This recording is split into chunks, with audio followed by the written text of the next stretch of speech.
Good morning, Radhe Radhe. कैसे हैं आप लोग? आई होप कि आप लोग बहुत अच्छे होंगे, स्वस्थ होंगे, मस्त होंगे, अपने जीवन में अपनी वेट लॉस जर्नी में बहुत ही ज़्यादा व्यस्त होंगे। तो जो लोग भी हमारा वीडियो देख रहे हैं, हो सके तो हमारे चैनल को ज़रूर से ज़रूर सब्सक्राइब कर दें, लाइक कर दें एंड शेयर कर दें। और जो लोग इस वीडियो को फेसबुक में भी देखना चाहते हैं तो वहाँ पर भी जाकर हमारे पेज झारखंड ब्लॉगर राधा को वहाँ पर भी फॉलो कर सकते हैं। तो बस सुबह की शुरुआत हो चुकी है और आज है दिन सल्ट फ्री के दूसरा दिन है और मौसम आप देख सकते हैं कुछ इस प्रकार से है। बारिश आज भी रुकने का नाम नहीं ले रही है। तो बारिश रुके या ना रुके, लेकिन हमें तो रुकना बिल्कुल नहीं पड़ता है, यानी कि सुबह उठ ही जाना पड़ता है और बच्चों के लिए लंच बनाना ही पड़ता है। तो बस यहाँ पर बारिश वाले मौसम में मैं बना रही थी बच्चों के लिए सत्तू के पराठे। उसकी रेसिपी सॉरी मैं नहीं दे पा रही हूँ, क्योंकि सुबह सुबह इतना होता है ना, हड़बड़ाहट सी हो जाती है, कैमरा लगाओ और मतलब वीडियो बनाने में थोड़ा सा लेट हो जाता है, तो जिसके कारण मैं नहीं शेयर कर पा रही हूँ। हालांकि मैं बहुत बार शेयर की हूँ, लेकिन अभी फ़िलहाल मैं सुबह सुबह की रेसिपी नहीं शेयर कर पा रही हूँ। लेकिन कोशिश करूँगी कि और जल्दी उठ करके सारा काम काज निपटा करके आप सभी के साथ सब कुछ शेयर करें।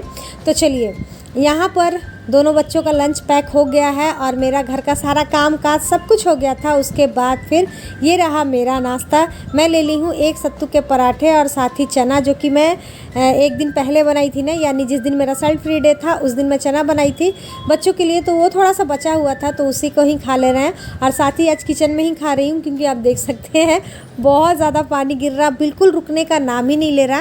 कंटिन्यूसली 3 दिन से हमारे तरफ एकदम मूसलाधार बारिश हो ही रही है, देख सकते हैं। तो पता नहीं क्यों, और आप लोग भी पता नहीं क्या सोचेंगे, सच मैं बताती हूँ, मुझे ना बारिश का मौसम बिल्कुल भी पसंद नहीं है, बिल्कुल भी पसंद नहीं है। क्योंकि क्या होता है कि पहली बात तो कपड़े अच्छे से सूखते नहीं हैं, दूसरी बात क्या होता है ना, हमारे घर में ना फर्श से ना बहुत ज़्यादा पानी निकलना स्टार्ट हो जाता है, यानी कि पता नहीं है खुद से ही जैसे भाप जैसा बनने लगता है। बारिश जब तक होती है तब तो कुछ नहीं होती है, लेकिन जैसे ही धूप निकलता है तो कुछ उस प्रकार से होता है। तो वो सब मुझे ना अच्छा नहीं लगता है, क्योंकि फर्श हमारा बिल्कुल नहीं सूखता है और साथ के साथ दीवार से भी पानी निकलने लगती है। तो इसीलिए मुझे बारिश पसंद नहीं आती है। थोड़ी बहुत हुई चलो ठीक है, लेकिन इतना ज़्यादा होता है और उसके बाद फिर जब धूप निकलती है तो बस यही हाल हो जाता है। तो खैर क्या कर सकते हैं, अभी भी देख रहे हैं दोपहर का समय हो गया, अभी भी बिल्कुल बारिश रुक नहीं रही है। तो यहाँ पर पहले तो मैं एक ही पराठा ली थी, उसे ही खा लिया। और वैसे तो मेरी माँ ने, और मैं करती भी थी सल्ट फ्री के दूसरे दिन भी, मैं ना सुबह के नाश्ते में फ्रूट ही खाती थी। फ्रूट खाने से ना बहुत अच्छा सा इफ़ेक्ट पड़ता है बॉडी पर, और जो हमारा सल्ट फ्री डे करने से 1 किलो 2 किलो जो वज़न घटता है ना, वो फिर वापस नहीं आता है। नमक तुरंत खा लेने से ना होता है कि तुरंत वापस आ जाए या फिर थोड़ा बहुत ना आए, लेकिन अगर फ्रूट या फिर हेल्दी खाना ही आप खाओगे ना बिना नमक वाला तो नहीं आता है। कई बार मैं ऐसा नोटिस की थी कि मेरा नहीं आता था, लेकिन आज तो खैर मैं खा ली थी, क्योंकि मन मेरा अच्छा नहीं लग रहा था। बारिश होने से होता ही है, मेरा कोई भी काम करने को मन नहीं करता है। तो इसीलिए ब्लॉगिंग भी देख रहे होंगे, बहुत अच्छे से नहीं मैं कर पा रही हूँ। खैर चलिए, यहाँ पर मैं बना रही थी चोखा। दाल चावल बन गया था और मैं आलू को बॉईल की थी। मैं सोची थी कि सोयाबीन बड़ी की सब्ज़ी बना दूँगी, लेकिन बाद में मुझे याद आ रहा कि ना तो सोयाबीन बड़ी है और ना ही प्याज है, इन दोनों में से कुछ भी नहीं था। तो फिर मैं सोची चलो क्यों ना चोखा बना लेते हैं। हालांकि हस्बैंड जी आज गुस्सा करेंगे, क्योंकि मैं उन्हें अगर बोल देती हूँ कि मैं ये बनाऊँगी और वो नहीं बनाती हूँ तो थोड़ा सा गुस्सा होते हैं, क्योंकि मन बना लेते हैं कि वही खाना है। तो यहाँ पर कुछ इस तरीके से चोखा बनाई थी, क्योंकि प्याज भी नहीं था, तो इसीलिए सरसों, करी पत्ता, हरी मिर्ची, थोड़ा सा लहसुन डाल करके, हल्दी डाल के, नमक डाल करके और साथ ही मैगी मसाला को डाल करके ऊपर से कुछ इस प्रकार से मैं बना ली थी चोखा, जो कि क्या बोलते हैं उसको, डोसे में भी बहुत ही अच्छा लगता है। तो बस डोसे वाला ही चोखा मैं बना ली हूँ। और दाल चावल तो मेरा बन ही चुका था। तो दोपहर का खाना मेरा लगभग बनकर हो गया है तैयार। तो चलिए, खाना बनकर हो गया है तैयार। दाल चावल चोखा और पापड़ नहीं बनाई हूँ, चटनी बनाने का मन नहीं हो रहा है, लेकिन फिर भी अगर बोलेंगे हस्बैंड जी की नहीं चटनी भी बनाओ तो बनाएंगे, वरना फिर आप देखते हैं क्या बोलते हैं, डांटते हैं ना क्या बोलते हैं। क्योंकि भाई गलती मेरी भी है, मुझे देख लेना चाहिए बोलने से पहले कि कौन सा सामान है कौन सा नहीं है। और बारिश तो मत पूछिए, क्या है ना कि हमारे घर के सामने ही मार्केट है, कुछ भी अगर भूल जाओ तो तुरंत आ जाता है, लेकिन ये बारिश में किसे आप भेजिएगा। बेटा तो वैसे घर में ही है, लेकिन फिर भी उसे भेजने का मन नहीं हुआ, इसमें बारिश में कहाँ बच्चों को भेजें। तो देखते हैं खाते हैं या फिर थोड़ा सा गुस्सा करते हैं। गुस्सा करते हैं थोड़ी बहुत, क्योंकि सिर्फ वो खाने पीने में ही मेरे से गुस्सा होते हैं। ऐसे हम लोगों में कभी भी किसी चीज़ को लेकर गुस्सा होते नहीं हैं। खाने को लेकर के थोड़े से वो है सीरियस, मतलब अगर बोल दिए तो उनको लगता है ना कि बस वो मन में बैठा लेते हैं कि घर जाकर वही खाना है, और वो चीज़ नहीं मिलता है तो थोड़े से होते हैं नाराज़, और कभी कभी नहीं भी होते हैं। तो देखते हैं आप क्या करते हैं, नाराज़ होते हैं या नहीं। तो चलिए फ्रेंड, आ गए हैं, चाय देते हैं और उनको बताते हैं, उसके बाद फिर पूछते हैं। आ गए, यहीं आ गए। आज सोयाबीन बोले थे बनाने के लिए, सोयाबीन नहीं बना करके दाल चावल चोखा बना दिए हैं। गुस्सा मत करिएगा, मानते हैं बोले थे हम, लेकिन क्या हुआ थे, आदत आदत कुछ नहीं बनाया है, खा कर देखिएगा, आज इतना टेस्टी लगेगा ना क्या आपको बोलूं। चलिए चाय बना दिए हैं। ऐसे बारिश वाले मौसम में चाय पीना किसे किसे पसंद है, आ जाइए पी लीजिए। चाय लेते हो जाइए ना, है तो ये बन गया चाय। हाँ, तो चलिए फ्रेंड, इन्हें देते हैं चाय, उसके बाद मिलते हैं आप लोगों से। सो फ्रेंड, खाना पीना हमारा हो गया था, उसके बाद अभी शाम का टाइम हो रहा है और अभी भी बारिश ही हो रही है। तो हस्बैंड जी लेकर आए थे सब्जियां, तो मैं सोची चलो क्यों ना इन सभी को रख लेते हैं। और बच्चे पढ़ रहे थे ट्यूशन, इसीलिए बिल्कुल भी शोर वगैरह नहीं करती हूँ। और हस्बैंड जी को पहले चाय बना कर दे लेते हैं, उसके बाद फिर बनाएंगे उन लोगों के लिए नाश्ता। उन लोगों का मन कर रहा था कि सूजी का हलवा खाएं, तो मैं सोची चलो क्यों ना इनके साथ साथ मैं भी अपना रात का जो डिनर होता है उसे कंप्लीट कर लेते हैं, क्योंकि सूजी तो मैं भी खाती हूँ। तो इन लोगों के लिए मैं बना दूंगी मीठी वाली सूजी, और मैं मेरे लिए बना दूंगी उपमा। तो उपमा में आज थोड़ा सा मैं कुछ नयापन लेकर आई थी, तो मैं नहीं लाई थी, मैं भी यूट्यूब से ही देखी थी, उन्होंने डाला था, तो मैं सोची चलो क्यों ना आज मैं भी उसी तरीके से बनाती हूँ और देखती हूँ कि वो कैसा लग रहा है। तो यहाँ पर सबसे पहले मैं ले रही हूँ सूजी मैं ज़्यादा करके ही ली थी, क्योंकि बच्चों के लिए और इन लोग तीनों के लिए मैं यहाँ पर बनाऊंगी मीठी वाली सूजी, और उसके बाद फिर मैं अपने लिए बना लूँगी नमकीन सूजी, यानी कि उपमा। तो यहाँ पर सूजी इतना सारा मैं ले ली हूँ। अब इसे क्या करेंगे, थोड़ा सा देख लेते हैं, बारिश का मौसम है ना, थोड़े बहुत कीड़े वगैरह हो, इसीलिए मन को संतुष्टि करने के लिए थोड़ा सा इसे अच्छे से देख लेते हैं। और उसके बाद फिर कढ़ाई को कर ली थी मैं गरम। कढ़ाई में जैसे ही गरम हो गया तो उसमें मैं डाल दी थी घी, और घी वाली सूजी अच्छी लगती है, तो अभी मैं थोड़ा सा ही घी डाल करके सूजी को अच्छे से फ्राई कर ले रही हूँ। और मैं मेरे लिए यहाँ पर निकाल लूँगी थोड़ी सी सूजी, एक ही बार मैं फ्राई कर ली थी, क्योंकि मतलब फ्राई तो मुझे भी करना है उपमा के लिए, तो इसीलिए मैं सोची चलो एक ही बार फ्राई कर लेते हैं। तो यहाँ पर मैं मेरे लिए सूजी निकाल ली थी, थोड़ा सा ज़्यादा था मेरे में सूजी, तो फिर मैं बाद में डाल देती हूँ। और घी फिर से डाल देती सूजी में, क्योंकि हलवा में ना थोड़ा सा अगर घी की मात्रा ज़्यादा हो तो अच्छी लगती है, तो इसीलिए थोड़ा सा और घी डाल करके फिर उसमें चीनी इलायची वगैरह डाल करके मैं बच्चों को और हस्बैंड जी को तीनों को दे दी हूँ। उसके बाद फिर मैं मेरे लिए बना ली थी। तो यहाँ पर मैं फिर से थोड़ा सा डाल ली हूँ घी डालने के बाद यहाँ पर मैं पीनट्स यानी कि मूंगफली के दाने डाल दी थी। उसके बाद फिर मैं यहाँ पर डाल दी हूँ चना दाल। ये मेरी ना सासू माँ मुझे बताई थी, वो जब दीदी के साथ टाटा में रहती थी, यानी जमशेदपुर में रहती थी ना, तो वहाँ पर ये उपमा बहुत खाया जाता है। तो वो जब भी आती थी ना तो मुझे बताती थी, या तो उड़द दाल के साथ छौंका मारो या फिर चना दाल डाल करके कुछ इस तरीके से बना। तो मैं बोली चलो उन्हीं के स्टाइल से बनाते हैं।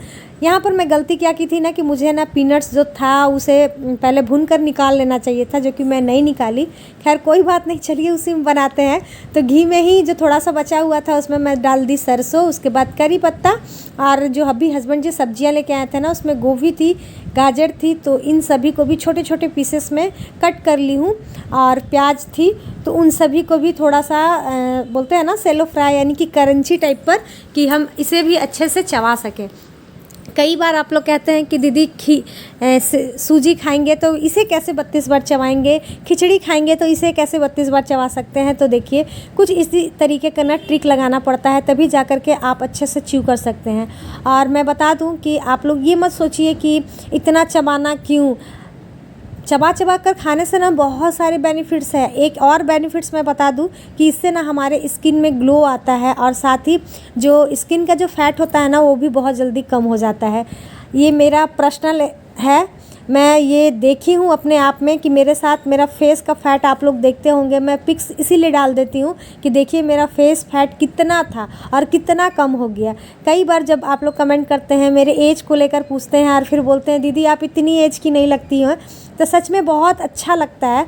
तो ये अच्छा क्यों लगता है, मैं मेहनत की तब तो ना, और मैं जो रूल है 32 बार के उसके सारे रूल को अपनाई तभी जा कर के हुआ। और आप लोग को भी मैं यही बोलती हूँ कि रूल्स को अपनाइए तब जा कर के कुछ होगा। आप आधा अधूरा काम करेंगे और फिर बोलेंगे दीदी कोई फ़र्क नहीं पड़ रहा, तो कैसा होगा ना। आप में से ही कुछ लोग हैं जिन्हें लगता है कि कुछ नहीं हो पा रहा है, और आप में से ही बहुत सारे ऐसे फ्रेंड हैं जो कि मुझे कमेंट करते हैं कि दीदी देखिए इतना मेरा वज़न कम हो गया, इतना वज़न कम हो गया। तो ऐसा कैसे हो सकता है, सिर्फ कुछ लोगों का क्यों नहीं हो रहा, बाकी सारे लोगों का हो जा रहा है। तो ज़रूर कुछ ना कुछ आप में गलतियां होगी, आप कुछ ना कुछ छोड़ रहे हैं तभी न जाकर हो रहा होगा डियर। तो इसीलिए गलतियों को मत छोड़िए। जो भी इसके रूल्स है 32 बार के, जो भी फार्मूले के रूल्स हैं, सारे चीज़ को आप फॉलो करके देखिए। मेरे मानने से 1 महीने के लिए कर देखिए, देखिएगा बहुत जल्दी असर पड़ेगा। तो यहाँ पर देखिए मेरा सब्जी भी फ्राई हो गया था, और उसके बाद मैं यूट्यूब में देखी थी कि जब सब कुछ हो जाता है ना, उसके बाद फिर लास्ट में वो दही को डालती हैं। तो मैं भी सोची चलो मेरे पास भी थोड़ी सी दही पड़ी हुई थी, दही को भी डाल दी। और दही को डालने के बाद यहाँ पर सूजी को अच्छे से चला ली हूँ। जैसे ही अच्छे से दही और सूजी मिक्स हो गया था, उसके बाद फिर मैं डाल देती हूँ इसमें नींबू तो मैं अक्सर डालती हूँ और सब्जियाँ वाली भी बनाती थी, बस ये दही जो है मैं उनका देख कर डाल रही थी। मैं सोची चलो देखते हैं क्या अलग लगता है। तो खैर जो भी लग रहा है, जैसा भी लग रहा है, मैं आप सभी के साथ शेयर तो करूँगी ही। ऊपर से मैं इसमें डाल दी थी धनिया, और धनिया की पत्ती तो भाई बारिश के मौसम में मिल गया मुझे, ये बहुत बड़ी बात है। और फिर रात का जो डिनर है मेरा वो हो गया है कंप्लीट। तो यहाँ पर चलिए कर लेते हैं प्लेटिंग, और देखकर बहुत अच्छा लग रहा है। खाने में खैर अच्छा तो लगता ही है उपमा, ये मुझे पसंद है, दोनों तरीके का पसंद था, मीठी भी पसंद थी और नमकीन भी। और रात के समय में ना मैं इसीलिए ज़्यादा करके ब्लॉगिंग नहीं करती हूँ, क्योंकि हमारी तरफ का लाइट जो है ना डियर बहुत प्रॉब्लम करता है, यानी कि वोल्टेज ही नहीं रहता है, बिल्कुल नहीं। ऐसे तो हमारे घर में 3 CFL जलते हैं, किचन में ही सिर्फ जलती है, लेकिन फिर भी आप देख सकते हैं लाइटिंग कैसी है। इसीलिए मैं रात में ज़्यादा ब्लॉगिंग वगैरह नहीं करती हूँ। तो चलिए खैर कोई नहीं, यहाँ पर हमारा उपमा बनकर तैयार हो गया है। चलिए इसे खाते हैं और फिर आप सभी के साथ शेयर करते हैं कि कैसी है। फ्रेंड हमारा यहाँ पर हेल्दी वाला उपमा बनकर हो गया है तैयार, और चलिए इसे खाते हैं और खाकर आप सभी को बताते हैं कि जैसे अभी बना है। इस तरीके से तो मैं फर्स्ट टाइम बनाई थी, क्योंकि मैं आज ही देखी थी, तो सोची चलो क्यों ना मैं भी इसमें दही डालकर बनाकर देखती हूँ क्या अलग लगता है। तो अभी तो खैर मालूम नहीं है, दिखने में बहुत अच्छा लग रहा है, लेकिन चलिए खाकर देखते हैं और आप सभी को बताते हैं कि इसका स्वाद दही डालने से क्या अलग आ रहा है, या फिर वैसे ही लग रहा है जैसे कि लगता है। और हमारे तरफ बारिश तो बिल्कुल भी छूटने का नाम नहीं ले रही है। जो बारिश हो रही है सो हो रही है, हल्की हो रही है थोड़ा सा, उसके बाद तेज़ हो जा रही है, लेकिन छूट बिल्कुल भी नहीं रही है ना मिष्टी। तो मिष्टी दही मीठी वाली हलवा खाकर कैसा लगा? मस्त बना था ना, मीठा मीठा हलवा अच्छा लग रहा था ना। लेकिन मिष्टी हम लोगों को 1 चम्मच भी नहीं खिलाई। आप नहीं खाया तो कोई बात नहीं, हम हेल्दी वाला खाएंगे, उपमा खाएंगे। खाना है, एक बार खा कर देखो बेटा। तो चलिए, मिष्टी तो भाई नहीं खाएगी हमारा हेल्दी वाला उपमा, हम ही खाकर बताते हैं आप सभी को कि कैसा लग रहा है। तो चलिए सबसे पहले लेते हैं। मेरे दांत में दर्द कर रहा। Hello, good evening.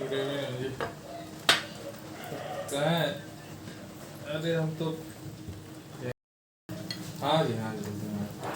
तो खट्टा लग रहा है, नींबू डाला हुआ है। तो ऐसा नहीं है कि दही डालने के बाद कोई ज़्यादा फर्क पड़ा है, कोई भी ज़्यादा फर्क नहीं पड़ा है मुझे। जैसा सब्जियां डालने के बाद, नींबू डालने के बाद पहले जैसा लगता था वैसे ही स्वाद लग रहा है। तो आप चाहें तो दही डाल सकते हैं, ना चाहें नहीं है तो नहीं भी डाल सकते हैं। क्या आपको पी लो, खाओ। आपका मन करे तो दही डालिए, नहीं मन करे तो नहीं डालिए, क्योंकि पहले भी मैं नींबू डाल करके बनाती थी ऐसे ही, तो उसका भी स्वाद ऐसे ही आता था। आज दही डालकर बनाई हूँ तो इसका भी स्वाद वैसे ही आ रहा है। तो कोई ज़रूरी नहीं है कि आप दही डालेंगे तो अलग सा स्वाद आएगा, ऐसा कुछ नहीं है। वैसे बहुत ज़्यादा स्वादिष्ट लग रहा है। तो चलिए इसे फिनिश करते हैं और उसके बाद फिर अभी मुझे खाना भी बनाना है इन लोगों के लिए, तो इसे खा लेते हैं, उसके बाद मिलते हैं। चलिए, इसका स्वाद बस जैसे रहता है वैसा ही है, ऐसा कुछ भी नहीं है, कुछ भी अलग सा स्वाद नहीं आया, जैसा था वैसा ही है। चलिए खाते हैं, उसके बाद मिलते हैं।